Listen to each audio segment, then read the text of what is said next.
Assalamualaikum warahmatullahi wabarakatuh. Bismillahirrahmanirrahim. Innal hamdalillahi nahmaduhu wa nasta'inuhu wa nastaghfiruh wa na'udzu billahi min syururi anfusina wa sayyiati a'malina. May yahdihillahu fawwal muhtadi wa may yudlil falan tajida lahu waliyyan mursyida. Asyhadu an la ilaha illallah wa asyhadu anna Muhammadan abduhu wa rasuluh. Allahumma shalli wa sallim wa barik ala sayyidina Muhammadin wa ala alihi wa sahbihi ajma'in, amma ba'du. Al-mukarramun wal muhtaramun, bapak-bapak, ibu-ibu, jamaah salat subuh yang dirahmati Allah. Alhamdulillah pada pagi hari ini kita kembali ditemukan oleh Allah Subhanahu wa taala di dalam satu majelis, di dalam satu forum yang insyaallah majelis dan forum kita ini dimuliakan oleh Allah Subhanahu wa taala.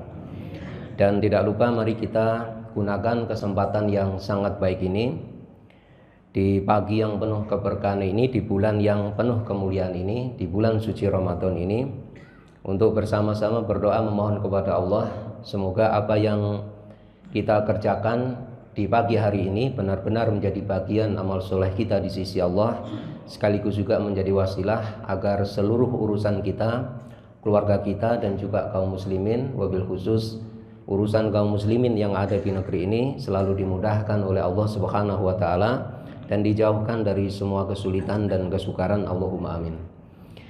Bapak-bapak, ibu-ibu yang dirahmati Allah Subhanahu wa taala, pada pagi hari ini kita akan mengkaji bersama-sama terkait dengan Al-Qur'anul Karim. Di antara keimanan yang wajib untuk kita jadikan sebagai sandaran ya, di dalam seluruh amal perbuatan kita, yakni beriman kepada kitabullah, kepada Al-Qur'anul Karim yang diturunkan oleh Allah Subhanahu wa taala kepada baginda Nabi Muhammad sallallahu alaihi wasallam. Para jamaah yang dirahmati Allah Subhanahu wa taala, sebelum kita mengkaji bersama-sama tentang takrif atau definisi dari Al-Quran, kemudian hal-hal penting yang wajib untuk kita ketahui terkait dengan keimanan kita kepada Al-Quranul Karim, saya ingin sampaikan kepada panjenengan semua bahwa Al-Quranul Karim itu dari seluruh sisinya adalah benar-benar mulia, sehingga kita wajib bersyukur kepada Allah Subhanahu wa taala pada saat kita telah memilih untuk menjadi orang-orang yang beriman, orang-orang yang mengimani Al-Quran sebagai kalamnya Allah Subhanahu wa ta'ala. Mengapa demikian? Saya ingin tegaskan kembali, karena Al-Quranul Karim, bapak-bapak, ibu-ibu yang dirahmati Allah, dari semua aspeknya, dari semua sisinya, itu benar-benar mulia. Dari sisi sumbernya, Al-Quranul Karim tidak ada keraguan. Al-Quran itu berasal dari Allah Subhanahu wa ta'ala, zat yang maha sempurna, zat yang tidak ada cacat celah, tidak ada kekurangan sedikit pun, baik pada zatnya Allah maupun juga sifat-sifatnya Allah Subhanahu wa ta'ala. Jadi Al-Quran ini betul-betul bersumber dari zat yang maha mulia. Al-Quran bukan kalamnya Nabi Muhammad, Al-Quran juga bukan kalamnya bashar, kalamnya makhluknya Allah, akan tapi Al-Quran itu adalah kalam dari zat yang menciptakan kita semua. Makanya Al-Quran disebut sebagai kalamullah, kalamnya Allah Subhanahu wa ta'ala. Jadi dari sisi sumbernya Al-Quran itu benar-benar mulia.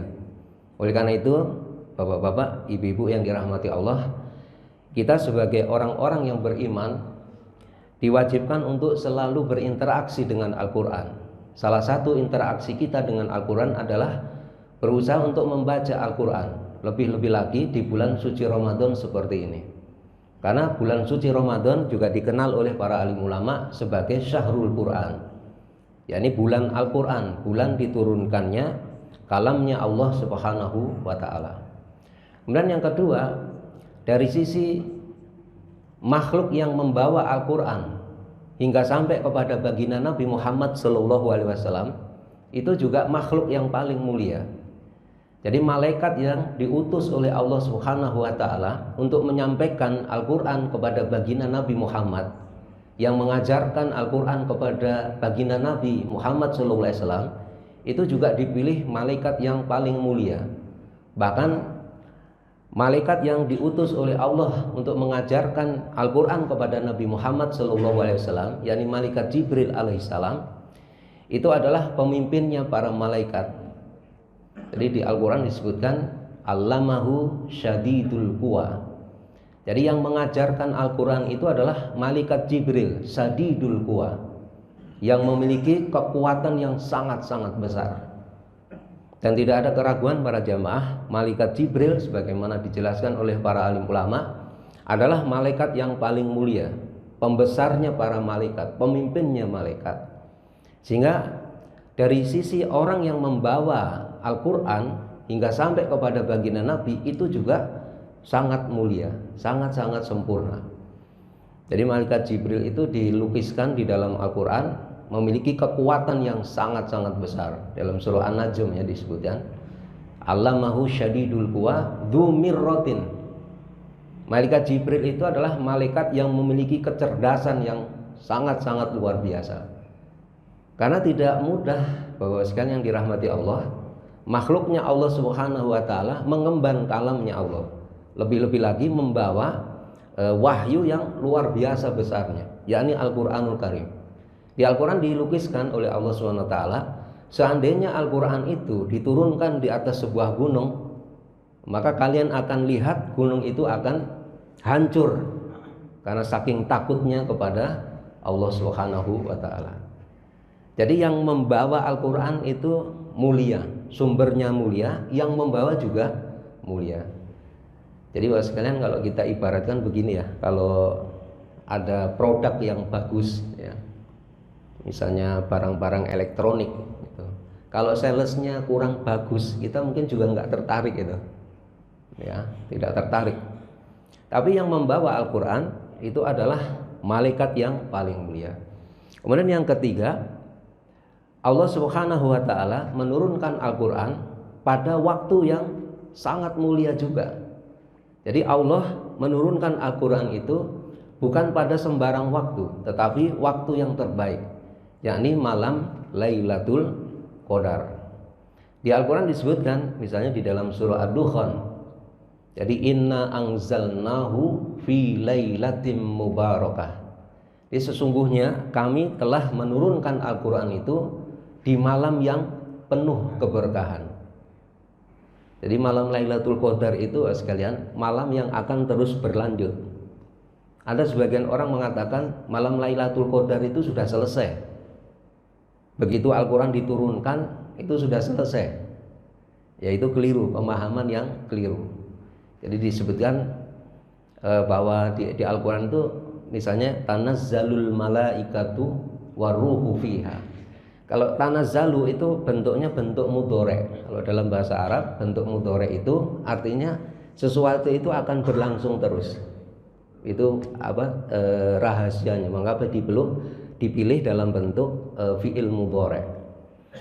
Kemudian juga di surah Ad-Dukhan disebutkan yufraku, di situ itu di malam Lailatul Qadar itu Allah Subhanahu wa taala menurunkan para malaikatnya untuk apa? Untuk mengatur semua urusan-urusan kita. Sehingga alhamdulillah dari sisi waktunya juga Al-Quran itu diturunkan oleh Allah pada waktu yang mulia, tidak sembarang waktu. Karena waktu itu penting, Bapak sekalian. Mungkin Bapak sekalian kalau misalnya kedatangan sales barangnya bagus, itu sumbernya juga dari sumber yang bagus, pabrik yang bagus. Tapi salesnya itu datang jam 12 malam misalnya.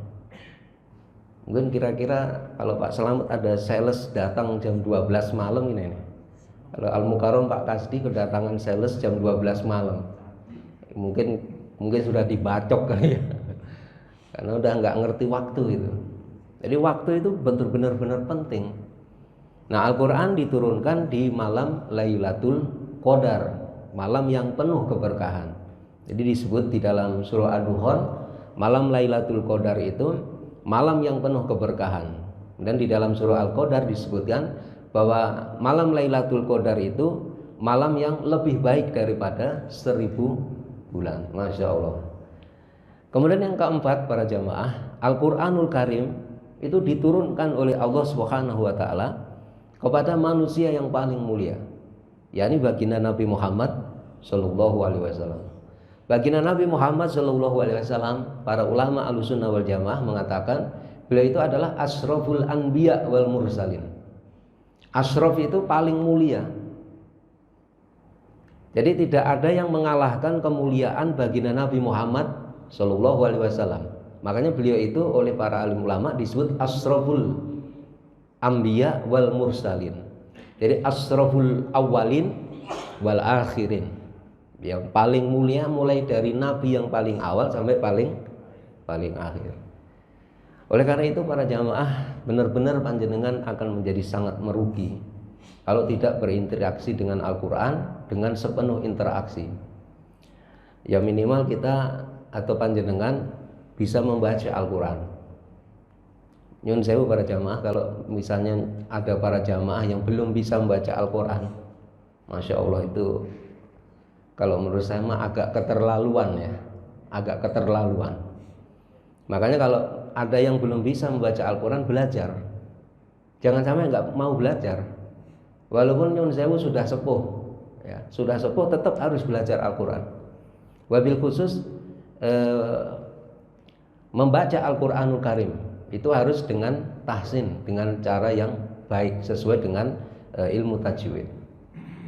Dan kalau sudah bisa membaca Al-Quran dengan baik, kemudian dilanjutkan dengan memahami kandungan isi dari Al-Quranul Karim, kemudian mengamalkan kandungan isi yang termaktub di dalam Al-Quranul Karim. Di Al-Quran para jamaah yang dirahmati Allah, Allah Subhanahu Wa Taala berfirman, Innalladzina yatluna kitaballah. Sesungguhnya orang-orang yang membaca kitab Allah, yakni Al-Quranul Karim, wa aqamus sholah, dan mau mendirikan sholat, wa anfaqu mimma razaqnahum sirron wa alaniyatan, dan dia mau menginfakkan sebagian apa yang telah kami rizkikan kepada mereka, baik dengan sembunyi-sembunyi maupun dengan terang-terangan, yarjuna tijaratan lan tabur. Berarti orang-orang ini, mereka ini mengharapkan satu perniagaan yang tidak akan pernah rugi. Panjenengan kalau membaca Al-Quran tidak akan pernah itu merugi. Jangankan membaca Al-Quran para jamaah, panjenengan mendengarkan orang membaca Al-Quran, Masya Allah itu dapat pahala. Makanya baginda Nabi SAW itu pernah dawuh kepada sahabat mulia Abu Dzar Al-Ghifari radhiyallahu ta'ala anhu, alaika bitilawatil Quran. Wahai Abu Dzar, alaika bitilawatil Quran. Kalau disebut alaika itu sesungguhnya kalau kaidah bahasa Arabnya itu berarti perintahnya wajib. Alaika berarti berat para jamaah. Jadi baginda Nabi pernah berpesan kepada Abu Dzar Al-Ghifari, alaika bitilawatil Quran. Maka hendaklah kamu wahai Abu Dzar membaca Al-Quran, selalu membaca Al-Quran. Kalau disebut alaika ini rada berat, meskipun kita paham bersama membaca Al-Quran itu hukumnya adalah sunnah, tidak sampai fardu. Tetapi kalau disebut alaika di sini berarti ada tekanan dari baginda Nabi sallallahu alaihi wasallam. Fa innahu nurun laka fil ardi. Sesungguhnya Al-Quran itu cahaya kamu di muka bumi ini. Makanya kelihatan para jamaah kalau ada orang suka membaca Al-Quran atau suka menghafal Al-Quran, itu pasti wajahnya ada cahayanya itu. Walaupun hitam gitu ya, tetap ada cahayanya. Jadi hitam tapi banyak yang nungguin, nah kira-kira gitu. Ya kayak kereta api. Selamat. Jadi gitu, orang yang suka membaca Al-Quran itu memang punya cahaya. Wadukhrun laka fis sama, dan membaca Al-Quran itu menjadi simpanan pahala kalian kelak di hari akhir, di langit maksudnya, kalau orang membaca Al-Quranul Karim. Jadi para jamaah yang dirahmati Allah, jadi mari kita berinteraksi dengan Al-Quran itu dengan sepenuh hati kita. Jadi dengan sesungguh-sungguhnya kalau berinteraksi dengan Al-Quranul Karim. Mungkin para jamaah begini ya, kalau di rumah ya minimal punya mushaf Al-Quran gitu. Jangan sampai nggak punya mushaf Al-Quran. Kalau ada jamaah yang belum punya mushaf Al-Quran, Bilang ke saya, insya Allah nanti saya kirim. Insya Allah saya kirim nanti. Iya. Ya karena saya juga pengen dapat pahala ya. Kalau dibaca Al-Quran terus kan dapat pahala terus. Baik para jamaah yang dirahmati Allah, kita akan masuk ya pada materi kita pada pagi hari ini terkait dengan mengenal Al-Quranul Karim. Nah dari sisi takrifnya atau definisinya, jadi Al-Quran itu salah satu sebutannya adalah Al-Kitab. Jadi kitab. Jadi kitab itu berasal dari kata kataba yaktubu kitaban. Nah itu tasrifnya seperti itu. Yang bermakna as-sohifah ma'al maktub fihi. Jadi sohifah itu adalah lembaran yang di dalamnya ada tulisan. Itu kitab namanya.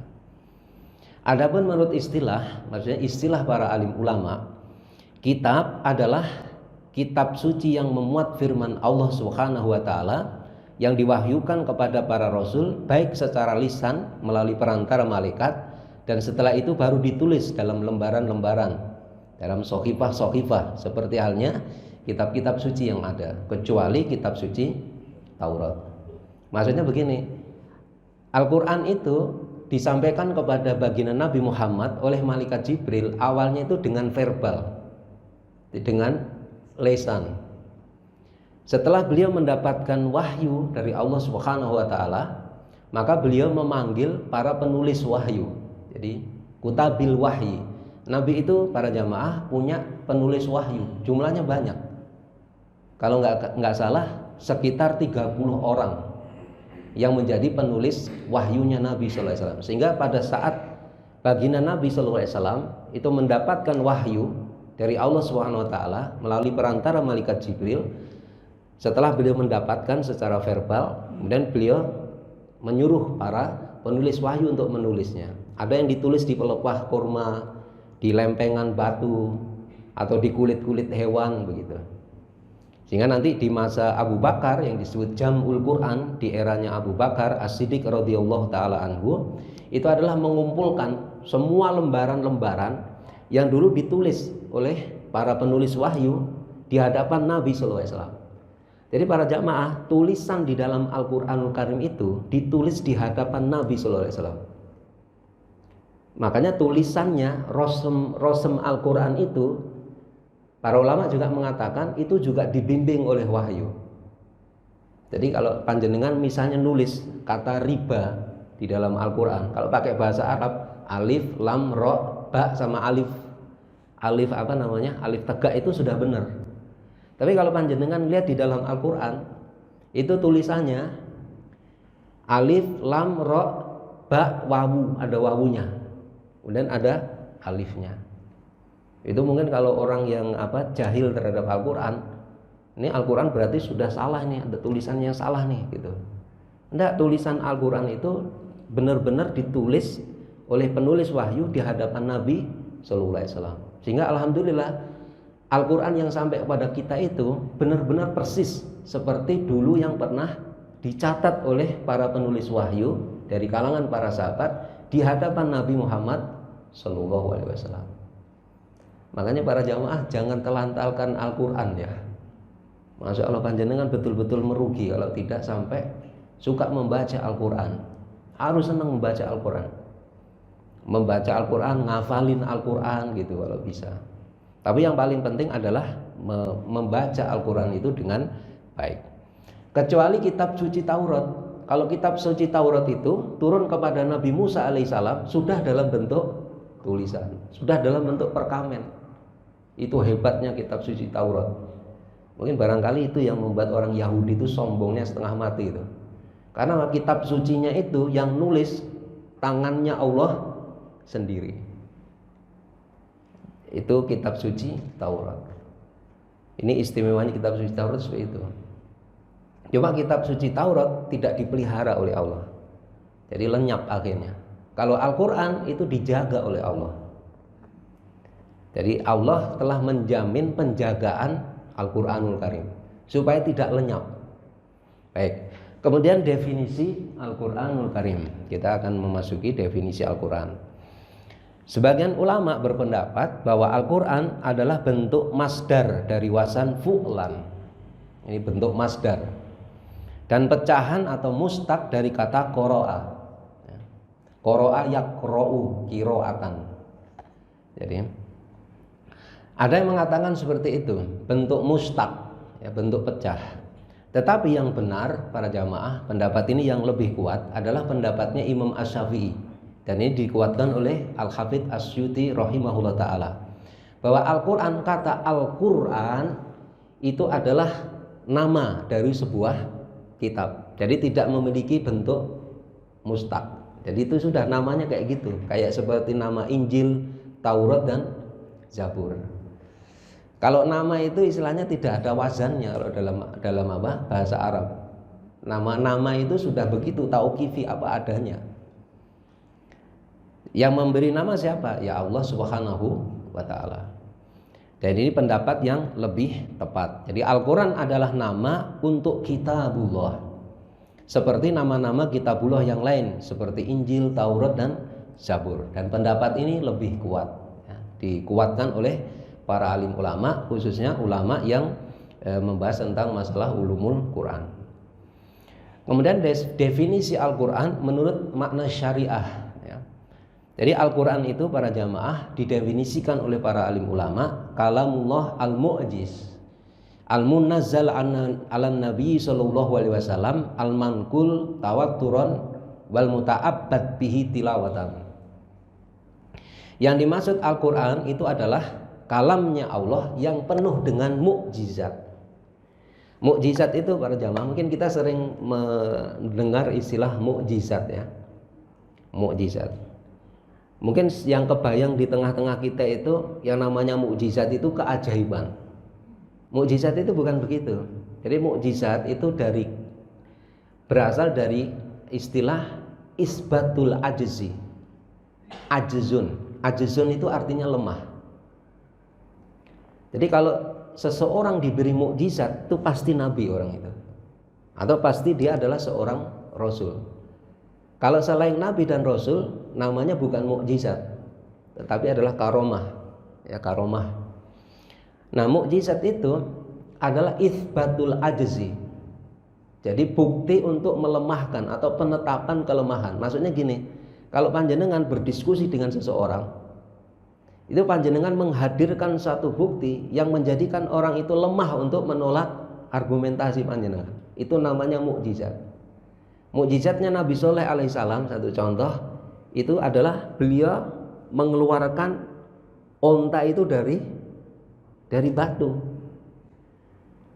Itu adalah bukti yang bisa melemahkan siapa saja orang yang menentang kenabian beliau. Karena nggak ada manusia yang sanggup mengeluarkan onta itu dari batu, para jamaah, nggak ada. Sehingga orang itu akan berpikir begini, ini nggak mungkin Nabi Soleh itu bisa melakukan seperti itu kecuali dia itu diberi mukjizat tadi oleh Allah, sehingga dia nggak mungkin bisa menolak bahwa Nabi Soleh itu betul-betul utusan Allah. Sehingga orang itu lemah, termasuk orang kafir Quraisy. Mereka menolak kenabian dan kerasulan Nabi Muhammad, tetapi mereka nggak sanggup, lemah, tidak mampu ketika dihadirkan Al-Quranul Karim. Itu namanya mukjizat. Jadi isbatul ajzi. Itu yang disebut dengan mukjizat. Makanya di sini didefinisikan bahwa itu kalam al-mu'jiz. Jadi kalam yang mengandung mukjizat, yang bisa melemahkan siapa saja orang yang menolak kenabian, kerasulan Nabi Muhammad, termasuk menolak Al-Quran itu sebagai kalamnya Allah Subhanahu wa ta'ala. Munazzal ala nabiyyi, dan dia diturunkan, kitab yang diturunkan kepada Nabi Muhammad sallallahu alaihi wasallam. Jadi bukan diturunkan kepada selain Nabi Muhammad. Itu definisi Al-Quran. Kemudian dinukil kepada kita dengan penukilan yang sifatnya tawatir. Jadi hadisnya mutawatir, sampai kita itu mutawatir. Kemudian membacanya dihukumi sebagai ibadah.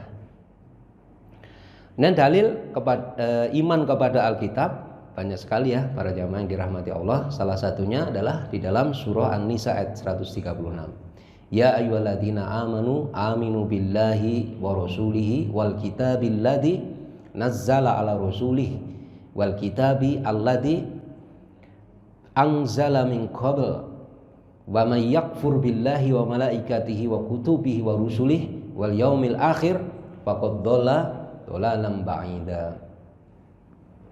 Kemudian juga di dalam surah Al-Baqarah ayat yang 136, qulu amanna billahi wa ma unzila ilaina wa ma unzila ila Ibrahima wa Ismaila ilal akhir disebutkan ya. Katakanlah wahai orang-orang yang mukmin, kami beriman kepada Allah dan apa yang diturunkan kepada kami. Maksudnya diturunkan kepada Nabi Muhammad SAW. Beriman kepada Al-Quran Karim dan apa yang diturunkan kepada Ibrahim, Ismail, Ishak, Yakub dan cucu-cucunya, maksudnya keturunannya. Itu maksudnya adalah suhuf ya. Ada suhufnya Nabi Ibrahim, ada suhufnya Nabi Musa alaihissalam. Suhufi Ibrahim wa Musa gitu ya. Itu maksudnya suhuf-suhuf. Jadi ini adalah dalil para jamaah bahwa kita wajib mengimani Al-Qur'anul Karim. Termasuk juga kitab-kitab suci yang diturunkan Allah sebelum Al-Qur'anul Karim. Kita wajib untuk meyakini. Panjenengan nggak boleh mengingkari. Mengingkari Injil itu nggak boleh. Mengingkari Taurat juga tidak boleh. Lebih-lebih lagi mengingkari Al-Qur'anul Karim. Masya Allah, itu lebih-lebih lagi. Dan yang berikutnya cakupan iman kepada Al-Quran atau Alkitab. Jadi yang pertama iman kepada nama kitab suci yang diberikan kepada Allah Subhanahu wa Ta'ala. Seperti suhuf Ibrahim, suhuf Musa, Taurat, Injil, Quran. Dan kitab-kitab suci yang tidak diberi nama secara terperinci oleh Allah Subhanahu wa Ta'ala. Dan yang kedua adalah iman bahwa semua kitab suci tersebut adalah kalamnya Allah dan menyerukan kepada tauhid dan ibadah hanya kepada Allah Subhanahu wa Ta'ala. Jadi para jamaah hampir di semua, bukan hampir, di semua kitab-kitab yang diturunkan oleh Allah kepada para nabi itu semuanya mengajarkan tauhid, menyembah hanya kepada Allah. Sehingga kalau ada orang mengatakan di dalam kitab suci mereka itu mengajarkan bukan prinsip tauhid, bisa dipastikan kitabnya itu sudah mengalami kerusakan. Entah itu penambahan atau pengurangan. Seperti yang ada di Injil. Itu mereka mengatakan Tuhan itu ada 3 itu, ada Trinitas itu. Kemudian yang ketiga, iman bahwa isi yang terkandung di dalam kitab tersebut tidak ada yang saling bertentangan tetapi saling menguatkan. Jadi tidak ada di dalam Al-Qur'an itu ayat 1 bertentangan dengan ayat yang lain. Tidak ada yang bertentangan. Kemudian yang keempat, iman bahwa semua kitab suci sebelum Al-Quran ditujukan untuk kaum tertentu dan kurun waktu tertentu. Berbeda dengan Al-Quran. Kalau Al-Quran diturunkan untuk Nabi Muhammad SAW dan beliau diutus oleh Allah menyampaikan Al-Quran untuk seluruh umat manusia. Dan tidak dibatasi dengan batas waktu tertentu, tapi ini berlaku sampai hari kiamat. Dan yang berikutnya adalah nama-nama Al-Quran. Para jamaah, nama kitab suci Al-Quran itu banyak ya disebut di dalam Al-Quran. Seperti misalnya Al-Furqan, ya. Kemudian Adzikr. Kemudian ada juga nama-nama ya selain nama Al-Furqan ataupun Adzikru, yang juga itu dianggap sebagai nama dari Al-Quran. Tapi sebetulnya yang tepat ini adalah sifat dari Al-Quran Karim, bukan nama. Nama itu beda dengan sifat. Tapi memang tidak diingkari, ada sebagian ulama yang mengatakan nama Al-Quran itu nama lainnya adalah Al-Aziz, Al-Majid gitu, Al-Hakim, dan juga yang lain banyak di Al-Quran disebutkan. Tapi itu sebetulnya adalah sifat dari Al-Quran Karim. Tapi kalau nama itu sebagian ulama mengatakan nama lain dari Al-Quran itu adalah Al-Furqan dan Adzikru. Kemudian cara penurunan Al-Quranul Karim ya. Jadi Al-Quranul Karim ini turun yang pertama dari Lauhul Mahfud di Baitul Izzah ila sama'i dunya. Itu daf'atan wahidatan. Jadi serempak. Di Al-Quran itu turun dalam 2 tahapan para jamaah. Jadi turun dari Baitul Izzah, dari Lauhul Mahfud ke langit dunia. Itu turun secara serempak. Dan itu terjadi di bulan suci, di malam Lailatul Qadar. Kemudian baru setelah itu Al-Quran turun dari langit dunia kepada baginda Nabi Muhammad SAW. Ada yang turun di bulan Dzulhijjah, ya, turun di waktu misalnya beliau Shallallahu Alaihi Wasallam itu di malam hari, di siang hari, ya tidak hanya di bulan suci Ramadan, di bulan-bulan yang lain. Sehingga kalau misalnya mau memperingati nuzulul Quran, kalau maksudnya itu dari langit dunia ke Nabi Muhammad, itu mungkin bisa-bisa setiap bulan itu kita bisa memperingati Al-Quranul Karim, gitu maksudnya ya. Tapi sebenarnya yang sering dipahami itu sebenarnya ayat pertama turun kepada Nabi Muhammad SAW. Tapi kalau dari langit dunia kepada Nabi itu ya di bulan Dzulhijjah juga turun gitu. Dan di bulan-bulan yang lain juga diturunkan oleh Allah Subhanahu wa taala. Dan ayat pertama dan terakhir yang turun, jadi para jamaah, ayat pertama ya yang kali turun kepada Nabi sallallahu alaihi wasallam adalah 5 ayat ini kok surat Al-Qalam ya. Surah Al-Alaq, ini salah ini tulisannya kali ini. Jadi 5 ayat yang terdapat di dalam surah Alaq ya. Iqra bismi rabbikal ladzi khalaq. Khalaqal insana min 'alaq sampai yang kelima itu ya. Kemudian yang terakhir turun itu pendapat yang paling kuat itu adalah surah Al-Baqarah ayat 281. Wattaqu yauman turja'una fihi ilallah tsumma tuwaffa kullu nafsin ma kasabat wa hum la yuzlamun. Sedangkan al-yauma akmaltu lakum dinakum wa atmamtu alaikum nikmati itu adalah ayat hukum yang terakhir turun kepada Nabi Muhammad. Tapi itu bukan ayat paling akhir turun. Karena setelah itu masih ada turun lagi, yakni surah Al-Baqarah ayat 281. Makanya para ulama mengatakan pendapat yang paling kuat bahwa ayat terakhir turun itu adalah surah Al-Baqarah ayat 281. Kemudian fungsi Al-Quran para jamaah, yakni petunjuk manusia, pembeda antara kebenaran dan kebatilan. Dan yang kedua, penguji kebenaran kitab-kitab sebelumnya. Dan yang ketiga, pandangan dan jalan hidup orang-orang beriman. Makanya para jamaah kita ini hidup di dunia, kalau orang ngerti tauhid, ngerti akidah, maka dia pasti ingin seluruh hidupnya diatur dengan hukum-hukum yang ada di dalam Al-Quran, di dalam sunnah Nabi Shallallahu Alaihi Wasallam.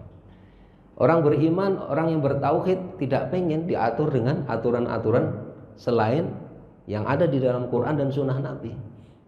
Yang sekarang kita diatur ya dalam urusan-urusan kita, kebanyakan urusan kita, urusan di masyarakat, lebih-lebih negara, itu diatur bukan dengan aturan-aturan Al-Quran, bukan pakai aturan-aturan sunnah Nabi SAW, tidak pakai syariah, tapi pakai hukum-hukum yang lain. Tapi nyun sewu, banyak kan orang Muslim yang menganggap ini biasa-biasa saja, padahal itu serius.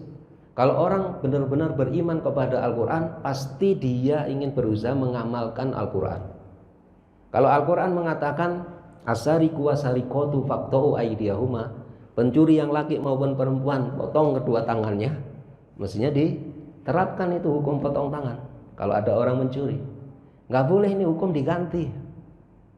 Kalau pezina azaniyatu wazani fajlidu kulla wahidin minhuma mi'ata jaldah, mestinya juga dijilid nih kalau ada orang berzina. Kalau ada orang misalnya melakukan tindakan-tindakan menteror masyarakat ya, uta'uturuk atau khirobah, itu di Al-Quran juga dijelaskan hukumannya. Dan di sunnah Nabi SAW juga sama seperti itu. Tapi sekarang malah nyun sewu, kalau kita bicara seperti ini dianggapnya sesuatu yang radikal atau intolerans gitu. dan seterusnya. Makanya para jamaah jangan ya sampai kita melupakan bahwa fungsi Al-Quran bagi kita itu adalah sebagai way of life kita, selain juga view of life kita, pandangan hidup dan juga jalan hidup kita. Kalau disebut jalan hidup, hidup kita ini harus diatur pakai Al-Quran, harus diatur pakai sunnah Nabi SAW, nggak boleh pakai yang lain. Wong Al-Quran itu sempurna, bagaimana panjenengan itu mau mengambil sesuatu yang bertentangan dengan Al-Quran? Kan secara tidak langsung orang itu meremehkan Al-Quranul Karim. Oleh karena itu para jamaah yang terakhir nih saya ingin sampaikan nih, mungkin di masjid yang mulia ini sering saya sampaikan. Jadi gini,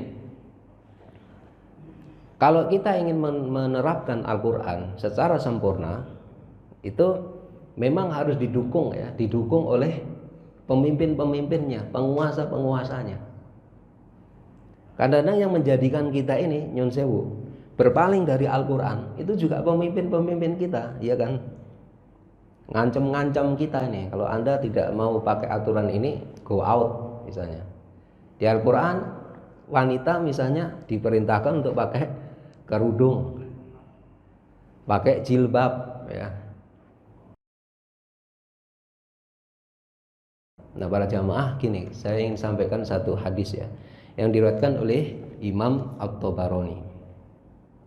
Jadi beliau yakni baginda Nabi Muhammad Sallallahu Alaihi Wasallam.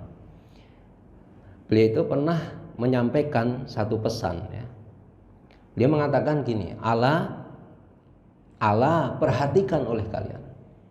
Innal kitaba was sultana sayaftarikoni.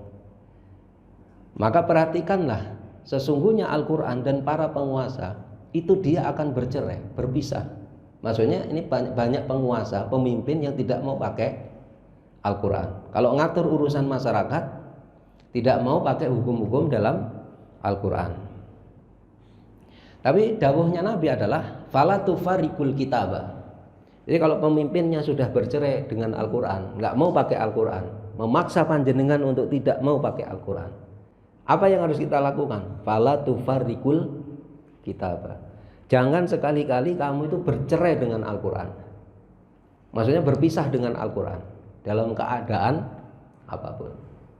Walaupun misalnya kita ini disuruh untuk meninggalkan Al-Quran oleh orang yang memegang urusan-urusan masyarakat ya, tetap kita harus pegang teguh itu Al-Quranul Karim. Karena sekarang ini nyun sewu ya, banyak sekali yang nyinyir pada Al-Quran, nyinyir pada sunnah, banyak sekali tuh kalau kita lihat. Bahkan Al-Quranul Karim itu sekarang kita sering melihat dibakar ya, di luar negeri itu dibakar. Kita nggak bisa ngapa-ngapain para jamaah ya. Ini kalau zaman dahulu sudah diperangi oleh kaum muslimin itu kalau zaman dahulu. Ya. Kemudian beliau mengatakan,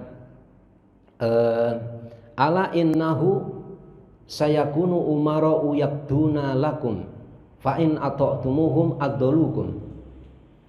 Maka perhatikan oleh kalian, sesungguhnya akan ada di tengah-tengah kalian itu para pemimpin. Yakduna lakum, mereka itu memutuskan untuk kalian. Itu mala yakduna lahum. Tidak sesuai dengan kalau mereka memutuskan untuk mereka. Fa in ata'tumuhum, jika kamu mentaati mereka, addalukum, mereka akan menyesatkan kalian. Coba kita bingung nih. Kita di satu sisi diperintahkan untuk taat kepada ulil amri, tapi ada satu saat kata Nabi, ulil amrinya berpisah dengan Al-Quran. Kalau kita mentaati mereka, addalukum, mereka malah menyesatkan kalian. Wa in asaitumuhum qatalukum, tapi kalau kamu membangkang mereka, maka mereka akan membunuh kalian, memerangi kalian. Rezekinya dibunuh ya, bukan rezekinya penghasilannya dibunuh dan seterusnya. Maka kemudian istilahnya Mu'ad bin Jabal ini, jadi hadis ini dituturkan oleh Mu'ad bin Jabal. Jadi Mu'ad bin Jabal bertanya pada Nabi SAW, ya Rasulullah, fa kaifa nasna? Lalu apa yang harus kami lakukan? Kama sona'a ashabu Isa bin Maryam, Kamu harus melakukan seperti yang dilakukan oleh pengikutnya Nabi Isa putra Maryam. Jadi kalau pemimpinnya sudah kayak gitu, apa yang harus dilakukan?